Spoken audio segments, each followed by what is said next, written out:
Question आप लोगों को एक बार हम पहले करा चुके हैं कोप्लेनर फोर्सेस में। आपको ध्यान हो रहा होगा कोप्लेनर फोर्सेस में क्वेश्चन हमने आपको कराया था ऐसे कटोरी बना करके, आखिरी में वही क्वेश्चन है। बस यहाँ पे ये स्टेबल अनस्टेबल की तरह लगेगा, वहाँ पे कोप्लेनर की तरह लग रहा था। दोनों में से एक जगह आपको ये मिलता है। ठीक है, लिखिए a heavy uniform rod, a heavy uniform rod of length 2a, of length 2a rest partially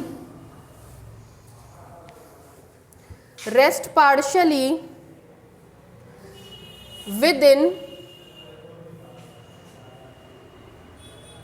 and partially without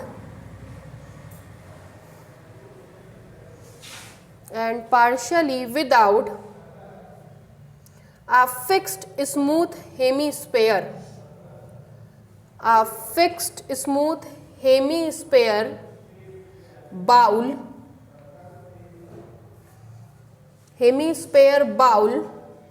of radius small r,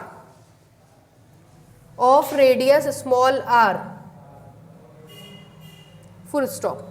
The rim of the rim, rim, rim मतलब परिधि, the rim of the bowl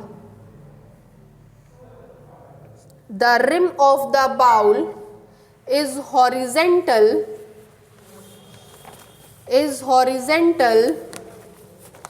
and one point of the rod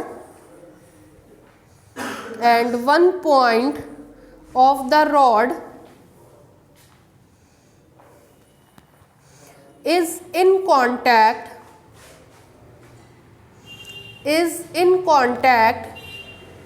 with the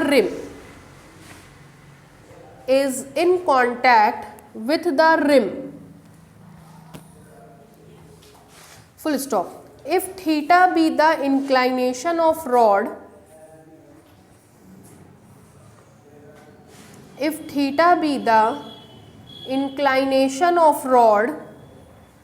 to the horizon,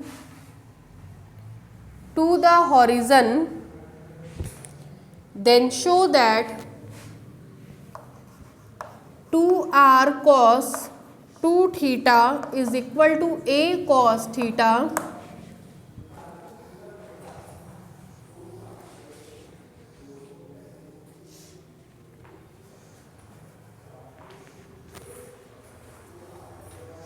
also show that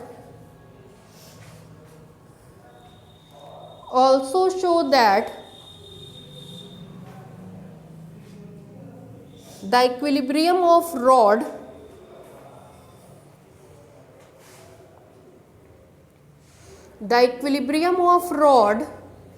is stable.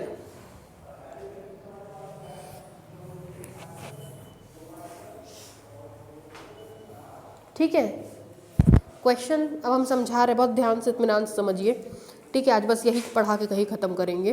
Tough question है, समझिएगा।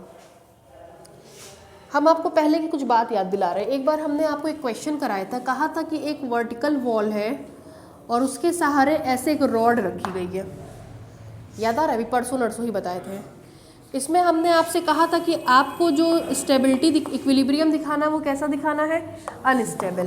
तो ध्यान आ रहा होगा आपको, हमने पेग के नीचे सेंटर ऑफ ग्रेविटी मानी थी, है ना? या ऐसे कहिए कि सेंटर ऑफ ग्रेविटी के नीचे पेग माना था।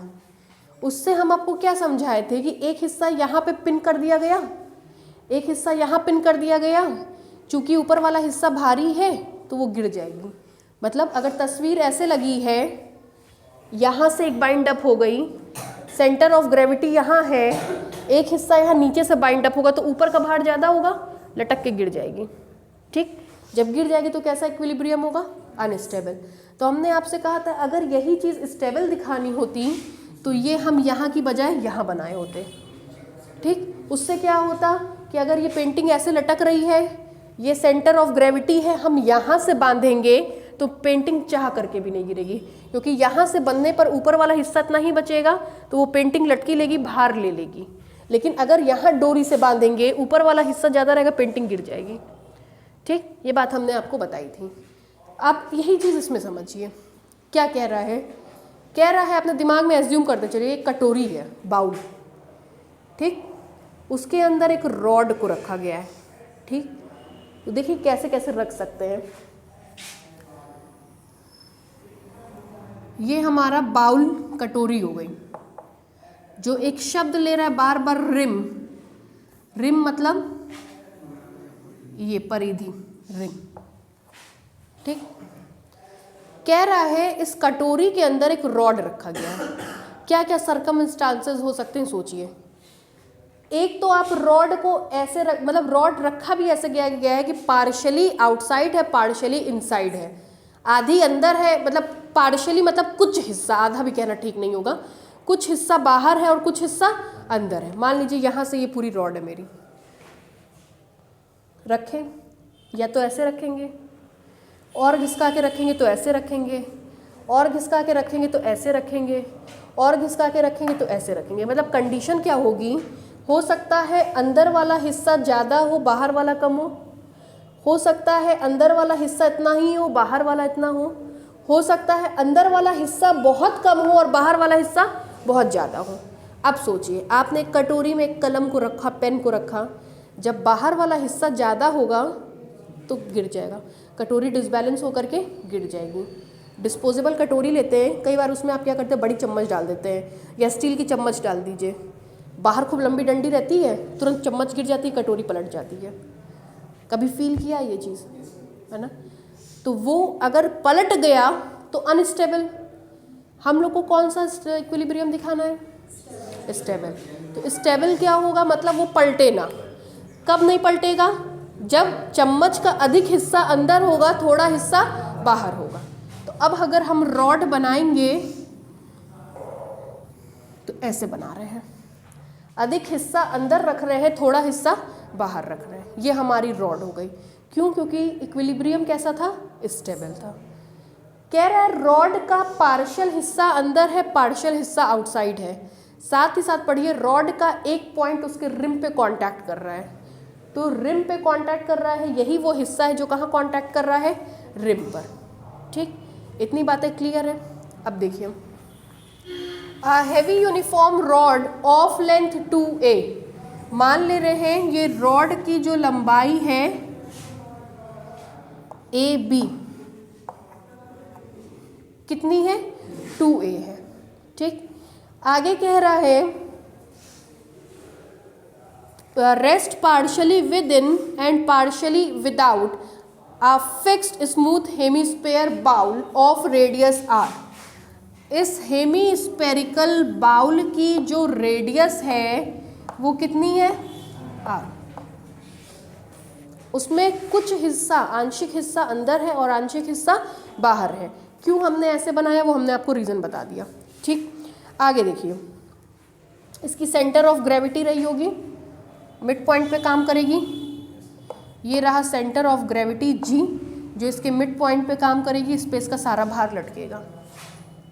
ठीक है, आगे देखिए, the rim of the bowl is horizontal, the rim of the bowl is horizontal and one point of the rod is in contact with the rim. मान ले रहे हैं इसका जो हिस्सा इसके कॉन्टैक्ट में है, दैट पॉइंट इज C। आगे देखिए, if theta be the inclination of the rod to the horizontal, theta be the inclination, बनाने का तरीका देखिएगा, ये पॉइंट इस पे आके मीट किया है। क्यों? क्योंकि इक्विलिब्रियम के केस में जितने भी वेटेज लटकते हैं सब एक पॉइंट से होकर के जाते हैं। रॉड कितना एंगल बना रही है? थीटा। किससे? हॉरिजेंटल से। देन शो दैट, तो आपको ये ऊपर वाला चीज़ दिखाना है और साथ ही साथ बताना है कि ये इक्विलिब्रियम कैसा होगा? स्टेबल होगा। ठीक, क्वेश्चन समझ में आ गया? ज्योमेट्री देखिए, आपको पता है जब रॉड यहाँ रखी होगी तो यहाँ पर रिएक्शन लगेगा। रिएक्शन हमेशा हमने बताया, अगर रॉड ऐसे गिरेगी तो रिएक्शन ऊपर लगेगा। ठीक, जब रॉड गिरेगी, एज्यूम करिएगा, कहाँ चले गए थे भाई, पूछ पाछ के जाया करिए, क्लास नहीं छोड़ा करिए। जब रॉड गिरेगी तो ये हिस्सा ऊपर उठेगा, ये हिस्सा ऊपर उठेगा तो रिएक्शन इसका इधर भागेगा।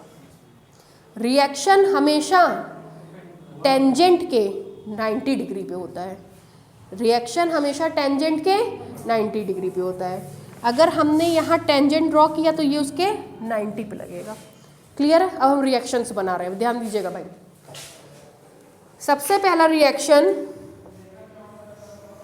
90 पे ये रहा, इस रिएक्शन को हम मान रहे हैं S। ठीक, दूसरा रिएक्शन यहाँ टेंजेंट ड्रॉ किए तो उससे 90 डिग्री पे। आपको पता है किसी भी वृत्त में 90 डिग्री पर खींची गई रेखा हमेशा कहाँ से पास करती है, उसके सेंटर से पास करती है। ये रिएक्शन हम मान ले रहे हैं क्या हो गया हमारा R। ठीक, आपसे कहा गया था कि इक्विलिब्रियम के केस में, पहचान सुनिए, इक्विलिब्रियम के केस में सारे फोर्सेस एक पॉइंट पे मीट करते हैं। कौन कौन से फोर्स हैं? R, S और W। अगर बना के देखिए, यहाँ से गुजरेगा तब तो डायग्राम सही है, वरना सब मिटा दीजिएगा। ठीक, बना रहे हैं,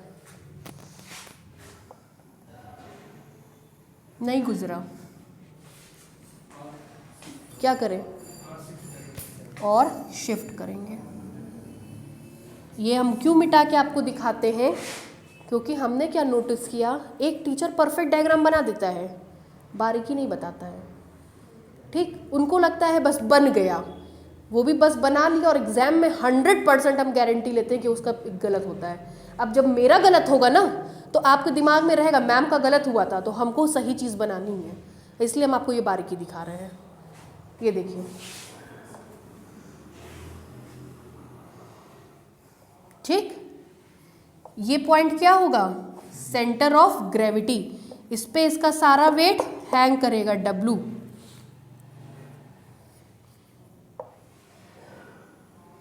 ये बस,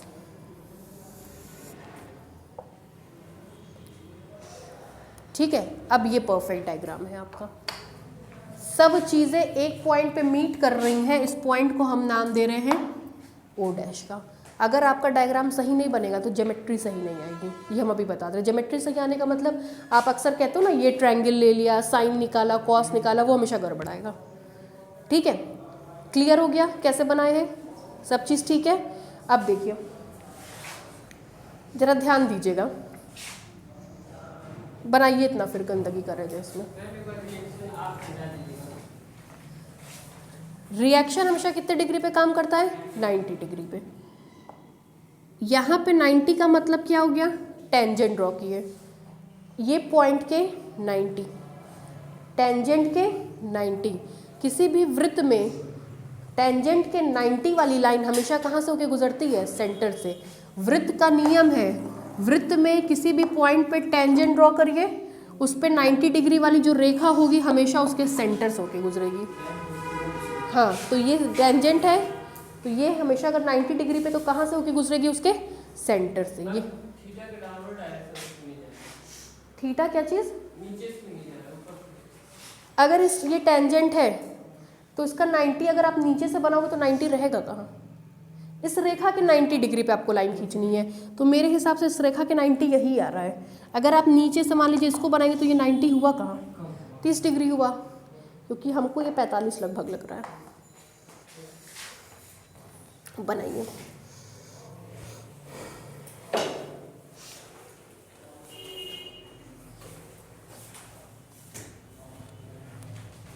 इसको भी एक नाम दे दीजिएगा M का।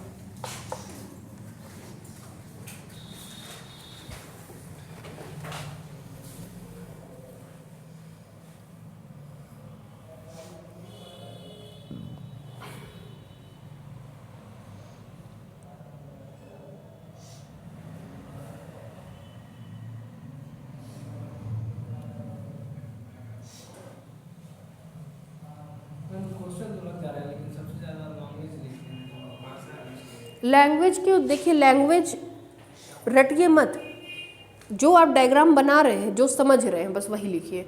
हम भी लैंग्वेज वही लिखवाते जो डायग्राम बनवाते हैं, जो बना रहे हैं बस वही लिखिए।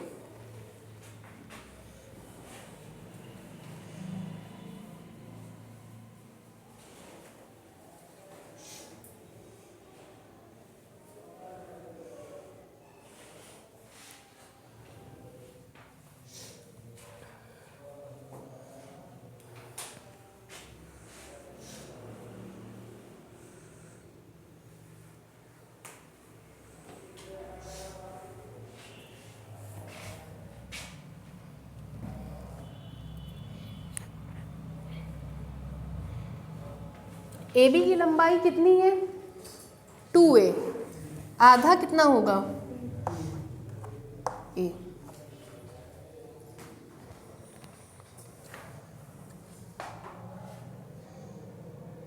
इसके बाद हम आप लोगों को एंगल निकालना सिखाएंगे। इसका इतना बना लीजिए, फिर एंगल बता रहे हैं।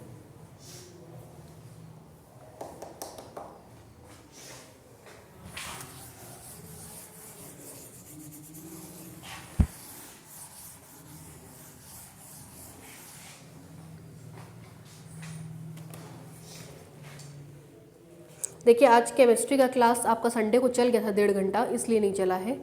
ठीक है, सर का पेपर था इसीलिए वो पहले ही संडे को पढ़ा दिए थे कि मेरा वेडनेसडे को ऑफ रहेगा। कोशिश हमारे यहाँ की ये होती है क्लास नहीं चले तो उसकी जगह कुछ और चलवा दें, क्योंकि होता क्या है, कोर्स तो सबका कंप्लीट कराना है। अब आपको 3 घंटा 4 घंटा बोल करके हम 1 घंटा पढ़वा के भिजवा दें तो वो स्थिति ठीक नहीं है। किसी का भी चले, किसी का तो कोर्स सर का। मेन बात ये, पढ़ना तो आपको सब है, चाहे फिजिक्स हो, केमिस्ट्री हो, मैथ्स हो, पढ़ना तो सब है, बस कोर्स सरकना चाहिए। तो खाली नहीं बैठना है, कोर्स को सरकाइए। कोई नहीं पढ़ाएगा तो किसी ना किसी का तो क्लास चलेगा ही चलेगा। जिसका चलेगा उसका एक लेक्चर आगे हो गया, तो उसको फिर आगे आपको एक लेक्चर और नहीं लेना पड़ेगा ना, उसका कोर्स तो जल्दी खत्म हो गया। ऑप्टिक्स में आदित्य सर क्यों? मतलब क्या रीज़न है? रीजन ये है मैम कि सर जो पढ़ा रहे हैं जो पूछते हैं वो समझा देते हैं, लेकिन थोड़ा समझने में भी बहुत तो खुद वो जो सर टॉपिक पढ़ा रहे हैं और सर जो मतलब ज़्यादा मीठे वाले सर पढ़ा देते हैं, जैसे फॉर्मेट प्रिंसिपल हो गया, ऑप्टिकल स्टूडेंट जैसे। इस संडे को हम बात करते हैं, हम उनसे जो है एक डिस्कशन क्लास रखवाते हैं। ठीक है, ज़रा डिस्कशन क्लास हो जाने दीजिए एक बार, क्योंकि उनके लिए अगर कोई ये कहेगा ना कि उनको नहीं आता तो मेरा मन मानने को तैयार नहीं है। वो इतने सीनियर हैं और उनका शहर में इतना नाम है, अच्छा है, लेकिन तो डिस्कशन क्लास रखिए। भाई होता क्या है, 1 घंटे की बजाय क्लास 85 मिनट चलता है हर किसी का। हम लोग के पास तो रिकॉर्डिंग हम लोग देखते हैं 50 मिनट, 45 मिनट, 50 मिनट, 60 मिनट तो हमको लगता है केवल एक हम ही लेते हैं संस्था में, इसके अलावा कोई नहीं लेता। जो फैक्ट बात है वो बता दें। हाँ, तो चक्कर क्या है कि अगर टाइम के लैब की वजह से डिस्कशन प्रॉब्लम होती है तो वो डिस्कशन क्लास रखाएगी, डाउट क्लासेस, और फिर होगा तो फिर देखा जाएगा। ऑप्शन तो है ही, कई ऑप्शन है। देखिए भाई, अब एंगल देखिए, बन गया होगा मेरे ख्याल से। डायग्राम अब हम थोड़ा सा अपने हिसाब से गंदा संदा कर रहे हैं। देखिएगा, हम इस वाले ट्रायंगल को लेके चल रहे हैं।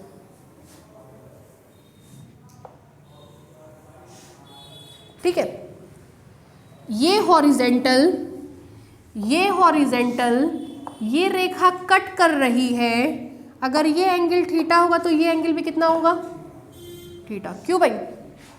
2 पैरेलल लाइन को एक लाइन कट कर रही है, ये थीटा तो ये भी क्या होगा? थीटा। ठीक है बलराम?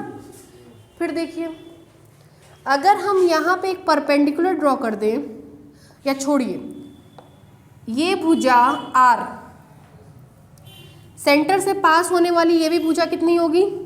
R, है ना? अगर ये भुजा इस भुजा के बराबर है तो इस भुजा के सामने का एंगल इस भुजा के सामने के एंगल के बराबर होगा। ठीक है, इसको प्रूफ करने का तरीका क्या होता है? यहाँ से एक परपेंडिकुलर ड्रॉ कर दीजिए, 2 ट्रायंगल बन गए, ये इसके बराबर है, ये कॉमन है, ये 90-90, दोनों ट्रायंगल सर्वांगसम हो गए। सर्वांगसम हो गए तो इसके सामने का एंगल थीटा, तो इसके सामने का भी एंगल थीटा। बहुत लो ग्रेड की बात थी, इसलिए हमने ऐसे नहीं बताया था। ठीक है, आगे बढ़े। अब देखिए ये थीटा, ये थीटा, ये थीटा, क्लियर। जरा इसको देखिएगा,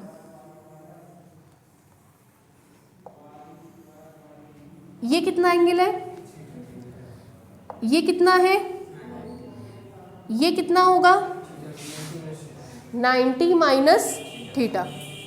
ठीक है अभिषेक, ये कितना एंगल है 90, ये थीटा, ये कितना होगा 90 माइनस थीटा इस छोटे से ट्रायंगल में। ठीक, अब जरा इस बड़के वाले ट्रायंगल को देखिए, ये और ये रिएक्शन है, कितने डिग्री पे काम करता है 90, तो ये पूरा एंगल कितना हो गया 90, है ना। ये कितना है 90 माइनस थीटा, 90 माइनस थीटा, तो ये वाला एंगल कितना होगा थीटा। ठीक है, बनाइए थीटा थीटा थीटा। मन करे तो उसको 90 माइनस थीटा लिख लीजिएगा।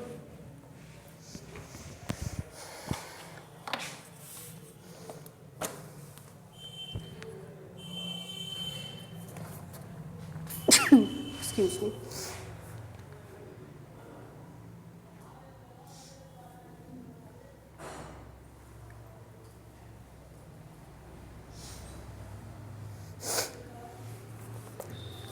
चलिए अब बताइए, आपने 3 तरीके का केस स्टेबल अनस्टेबल में पढ़ा, कौन सा केस है?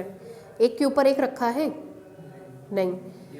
एक के अंदर एक रखा है, नहीं। कहाँ एक के अंदर एक है? एक के अंदर एक में दोनों ही हमको स्पेरिकल चाहिए। एक के अंदर एक है, नहीं। तब तीसरा वाला z is equal to F theta. z ढूंढवाइए, क्या होता है z? सेंटर ऑफ ग्रेविटी की फिक्स पॉइंट से हाइट या depth. Centre of gravity fixed point centre, क्योंकि रिम उसकी हॉरिजेंटल है, उस पर खींचा गया पॉइंट ओरिजिन की तरह बिहेव करेगा। इसकी इससे डेप्थ है कि हाइट है? डेप्थ है। बना रहे, देखिएगा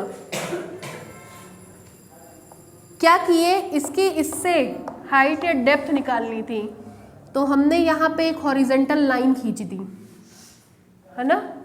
यहाँ देखिए, एक पॉइंट O था, एक पॉइंट G था, दोनों के बीच की हाइट या डेप्थ निकालनी है, तो हमने ओरिजिन पे क्या किया, एक लाइन खींच दी और उससे इस पे क्या डाल दिया, परपेंडिकुलर। यहाँ देखिए, ओरिजिन पे हमने एक लाइन खींच दी और G से उस पे क्या डाल दिया, परपेंडिकुलर। उसको हम नाम दे रहे हैं GK का। क्या नाम दे रहे हैं, GK का। तो मेरे हिसाब से यही GK किसके बराबर होगा, Z के। किसके बराबर होगा, Z के।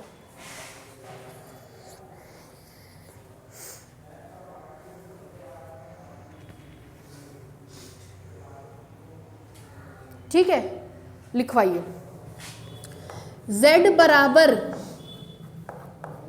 GK, Z बराबर GK। ठीक है, Z बराबर GK। जरा देखिए इधर, ये चाहिए ना, कैसे निकाल रहे हैं, O डैश M में से इतना घटा दो और इतना घटा दो, तो ये आ जाएगा। क्यों भाई, आएगा ना। O डैश M में से GM घटा देंगे और O डैश K घटा देंगे। घटा दें, लिखवाइए। GK की जगह क्या लिखें, O डैश M में से किसको घटाएंगे, O डैश K माइनस ना Z नहीं है बार बेटा, माइनस GM, माइनस GM। ठीक है, फिर देखिए O डैश M की वैल्यू इस बड़े वाले ट्रायंगल से निकालेंगे। ठीक है, O डैश K की वैल्यू इस छोटे वाले ट्रायंगल से निकालेंगे और GM की वैल्यू इस वाले ट्रायंगल से निकालेंगे।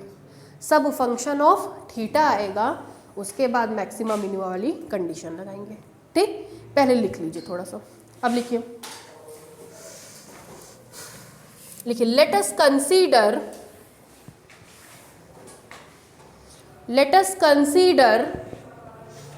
a rod AB, let us consider a rod AB of length 2A, rest partially inside and partially outside of a hemispherical bowl,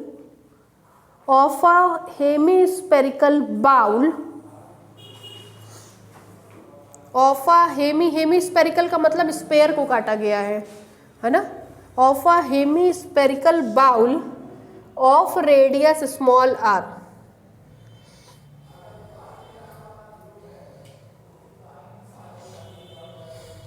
of radius small r,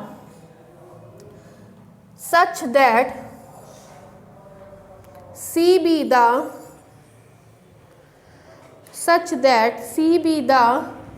point of contact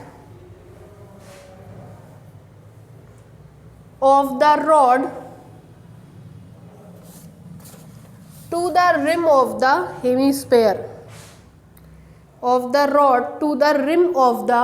hemisphere,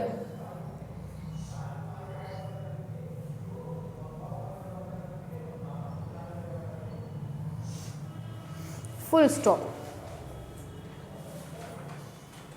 Let G be the center of gravity of the rod,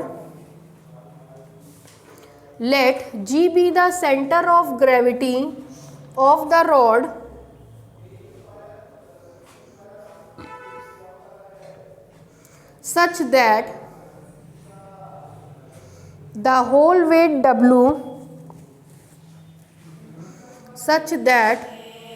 whole weight W hangs on G.